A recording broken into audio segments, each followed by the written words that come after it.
खरं तर आता कर्जमुक्तीचा हा प्रवास एकंदरीत जो आम्ही वर्षभर चालवला आणि या सगळ्या याच्यामध्ये 29-30ला कदाचित होणारी कर्जमाफी आपण आज खेचून आणली.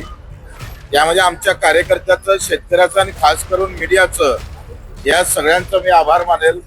आमचे राजूजी शेट्टी असेल, वामनराव चटप असेल किंवा महादेवराव जानकर, नवलेजी असेल, याच्यासह जे प्रहारच्या कार्यकर्त्यांना जे मेहनत घेतली आणि सातत्यानं 1 वर्ष असं नाही आहे का एका ठिकाणी आंदोलन केलं, 2 दिवस आंदोलन केलं, आम्ही संपवलं असं नाही. आम्ही वर्षभर हे आंदोलन चालू ठेवलं. 350 सभा, किमान 500-600 किलोमीटरचा पैदल प्रवास, एकूण 10 ते 11 दिवसाचं अन्नत्याग आंदोलन आणि त्यानंतर नागपूरचा चक्काजाम. या खऱ्या अर्थानं या टर्निंग पॉइंट ठरला. नागपूर जाम केला आणि सरकारचं तोंड उघडायला सुरुवात झाली. सरकारनं तारीख दिली, त्या तारखेवर सरकारनं कर्जमाफी केली, मुक्ती केली. म्हणून सरकारचा मी आभार मानतो. याच्यामध्ये सगळ्यात मोठा वाटा एकनाथजी शिंदे साहेबांचा आहे. त्यावेळेस मीटिंग जेव्हा आमची सीएम साहेबांसोबत चालू होती तेव्हा अजितदादा पवार, तेव्हा देवाभाऊ फडणवीस आणि एकनाथजी होते आणि तेव्हा एकनाथजीने जो रोल खऱ्या अर्थानं तिथं निभवला तो फार महत्वाचा होता आणि त्यामध्ये मोठा वाटा एकनाथजी शिंदे साहेबांचा आहे. आता तर मी देवाभाऊला पण त्यांचे आभार व्यक्त करेल. आता जुन्या कर्जदार जरी माफ झालं तरी नवीन जर कर्जदार असेल तर त्याला माफी मिळणार आहे. प्रोत्साहन निधीमध्ये काही अटी कमी झाल्या आहे. तरी सुद्धा मला असं वाटतं आता कर्जमुक्तीपेक्षा हमी भावाच्या लढाईला आम्ही सुरुवात करणार आहोत.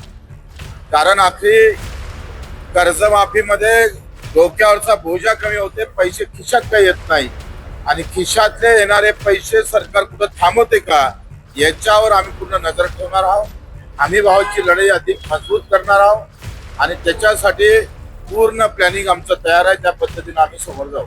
लढावंच लागेल. सरकार त्याच्यासाठी आहे आणि सरकारची कधी कधी कान उघडणे सामान्य शेतकरी मजुरासाठी करावं लागतं. ते आम्ही करत राहू.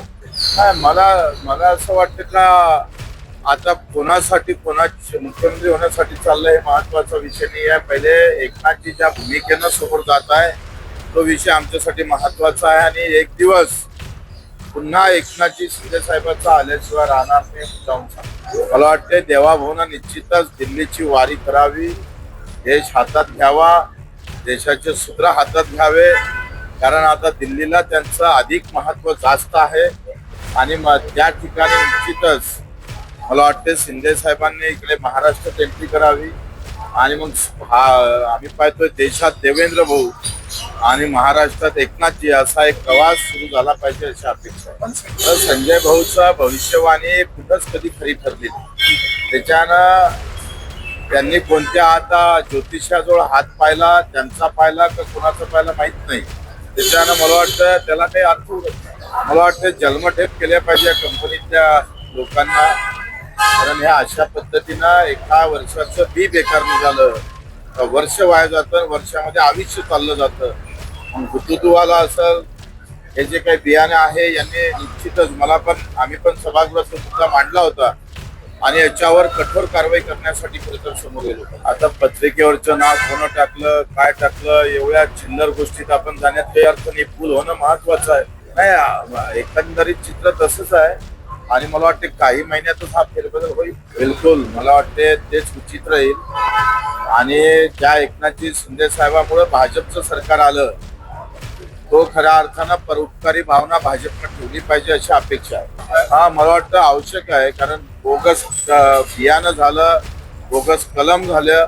आता गलगलची कलम आल्यामुळं संत्रा उत्पादक शेतकरी जसा ठार झाला तसं बियाणामुळे काल आम्ही ते गलगलच्या कलमीबाबत, कारण संत्रा उत्पादक आपली ओळखच संत्र्याची आहे नागपूर अमरावतीची आणि या गलगलच्या कलमीमुळं आता जे अडचणी झालेला शेतकरी आहे याच्यावर निश्चित नियंत्रण आलं पाहिजे.